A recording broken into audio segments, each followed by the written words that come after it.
खबर यूपी के सीतापुर से है, जहां यूपी के सीतापुर जिले में सिधौली थाना क्षेत्र के अकोहरा गांव में पुलिस को बिंद्रा का शव मिलने के संबंध में अभियोग पंजीकृत कर गठित टीम द्वारा मृतक बिंद्रा की पुत्री गुड़िया व फुफेरे भाई गोकुल को गिरफ्तार कर इनकी निशानदेही पर आला कत्ल बरामद कर दिया गया।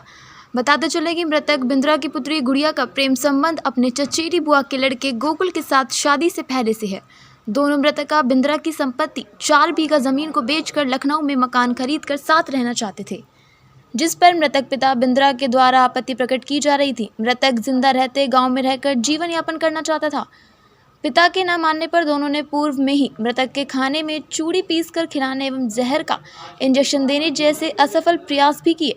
घटना की रात्रि योजनानुसार गोकुल गुड़िया के कमरे में रुका, जिस पर पिता बिंद्रा द्वारा मध्यम आवाज़ें सुनाई देने पर आपत्ति किए जाने पर गोकुल द्वारा वहां रखे बांस के डंडे से बिंद्रा के सर पर प्रहार कर दिया, जिससे बिंद्रा के गिरने पर पुनः उसकी पसलियों पर डंडे से प्रहार किया, जिससे बिंद्रा की हड्डी टूट गई, उसकी मृत्यु हो गई। मृतक को अकोहरा गांव के बाहर खेत के पास नाले में शव को डालकर मिट्टी से ढक दिया गया। एक जैसा आपको मालूम है कि दिनांक 10 जून 2023 को थाना सिधौली में प्रातः एक मिसिंग लिखी गई थी।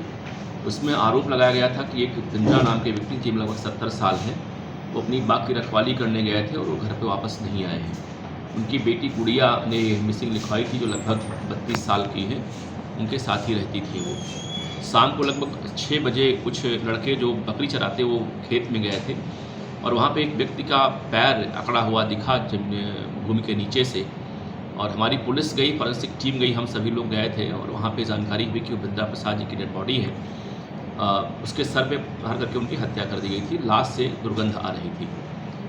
पुलिस अधीक्षक महोदय ने सीओ सिधौली के नेतृत्व में 2 टीमें बनाई थी। उसमें सीओ सिधौली स्वयं देख रहे थे, एसएचओ सिधौली राकेश सिंह थे और साठ प्रभारी भी इसमें उस मामले को जांच कर रहे थे।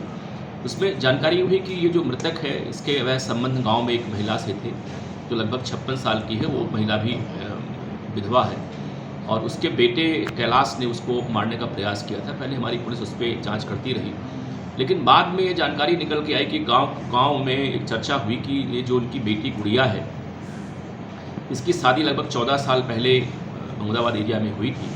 उसके 2 बच्चे भी हैं। उसका पति 7 बरस से वापस सऊदी अरब से वापस कमा के नहीं लौटा है और इसके अवैध संबंध या प्रेम प्रसंग इसके जो है, इसके फुफेरे भाई से है, जो मुल्ता कोरोना गांव का है, सदनाम पड़ता है। वो इसमें लखनऊ में रहता है, वो बेलदारी वाला काम करता है। वो प्रायः गांव में आता रहता है। हमारी पुलिस की जांच दिशा उस पर घूमी और जानकारी हुई कि कहीं न कहीं यह मामला ज़मीन से संबंधित है, क्योंकि ये गुड़िया अपने माँ बाप की इकलौती संतान थी। इसके माँ की डेथ इसके बचपन में हो गई थी और इसके बाप ही इसकी परवरिश किए हुए थे, बिंद्रा प्रसाद ही। अब चूँकि गुड़िया वयस्क हो गई है और ये चाह रही थी कि ज़मीन हमारे नाम हो जाए, वो उसके बाप के नाम कुल 4 बीघे ज़मीन, 2 बीघे ज़मीन में इसके बाप के नाम से भाग है। लेकिन पिताजी इस बात के लिए तैयार नहीं थे। गुड़िया ने कहा ज़मीन को आप बेच दीजिए और हम लोग चल के लखनऊ में मकान बना कर रहते हैं। और इस बात के लिए जो गुड़िया का फुफेरा भाई, जो इसका प्रेमी भी है गोकुल, वो इसको मोटिवेट कर रहा था कि तुम जो है, तुम्हारा पति यहाँ रहता नहीं है और बाप तुम्हारे बुढ़े हुए हैं, ज़मीन बिछवा के तुम लाओ यहाँ पे गुडम्मा में मकान हम लोग बनाते हैं 2 कमरे का, और यहीं पे आप रहिए और यहीं तुम्हारा खर्चा चलता रहेगा। लेकिन पिताजी तैयार नहीं हुए। अपने प्रेमी के कहने पर गुड़िया ने कई बार मारने का प्रयास किया अपने पिताजी को, जहर देकर या कांच की चूड़ी को पीस के पिलाने के, लेकिन इस योजना सफल नहीं हो पाई थी।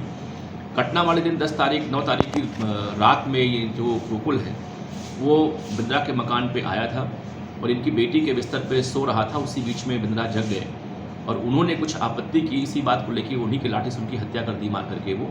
और बाद में इनकी पुत्री गुड़िया के साथ मिल करके उनकी बॉडी को ये लोग ले गए गांव के बाहर और एक खेत में गड्ढे खन के दफना दिए थे उसमें। और बाद में कोई जानकारी पुलिस को ना होने पाए, गुड़िया खुद थाने पे आके मिसिंग लिखवाई और पूरे मामले को लेके उसको पुलिस को भगाती रही इसमें। लेकिन हमारी जो पुलिस टीम थी, सर्विलांस टीम थी, हमारे एसएचओ सिधौली थे, उनकी टीम थी, सीओ सिधौली थी, लोगों ने बहुत अच्छा काम किया इसमें और काफ़ी गहराई से लोगों ने जांच की और पूरे घटना का पर्दाफाश हो गया। पूरे घटना का 2 मोटिव है इसमें। एक तो यह कि बिंद्रा प्रसाद की जो ज़मीन थी अपनी बेटी के नाम वो कर नहीं रहे थे, वो लखनऊ रहना चाह रहे थे। नंबर 2, जो उसका प्रेमी था गोकुल, जो उसका मेरा भाई भी है, वो इस बात के लिए मोटिवेट कर रहा था उसको कि आप चलिए हमारे साथ और हम लोग साथ रहेंगे भी लखनऊ में, और ये ज़मीन हो सकता है कि मरने के बाद ज़मीन कोई और ले ले आपके पिताजी की, और ज़मीन आपको नहीं मिल पाएगी। तो ये 2 रीजन्स थे से हत्या इसमें हुई है। बहुत ही अच्छा वर्कआउट हुआ है। पुलिस अधीक्षक महोदय ने पूरी जो पुलिस टीम हमारी है उसको 10,000 रुपये अनाउंस किया है इनाम के तौर पे, क्योंकि अज्ञात मर्डर था और मोटिव बड़ा अलग किस्म का मिल रहा था, लेकिन हमारी सिधौली की पुलिस टीम ने काफ़ी अच्छा काम करते हुए वर्कआउट किया है। Thank you sir.